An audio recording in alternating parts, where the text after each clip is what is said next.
កំឡុងតបស្អីរឿងរត់ត្រៃបានច្រើនហើយហូបមកនេះធ្វើខ្លួននេះប្រែតចូលហើយមិនត្រៃកាន់អ្នកលេងអ្នកមែននេះជាប់គ្នាហ្នឹងទៅបានត្រីដូចគ្នាឲ្យដល់ហើយប្រទេសនេះបានចាញ់បានចាញ់អ្នកអត់ចូលបានចាញ់អ្នកអត់ចូល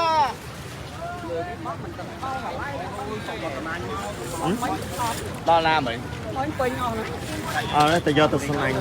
អញនឹងឃើញស្ដាយអត់មិនអបាយអញតាទេប្រោជាង9គីឡូចំមកលេង8ដល់1ម៉ោងហ្នឹងមើលអូយមកត្រៃអើយដល់ខមកស្នាញ់មកបងអើយយកតំណាអស់នេះមើលត្រៃហ្នឹងមកតាមអេដមីនតាមអេដមីនមិនចេះខុសទេតែតាមអេដមីនផងមកឥឡូវកុំតែមើលវីដេអូចាស់ណាជួនកាលវីដេអូចាស់ផ្ទុះវីដេអូមួយខែ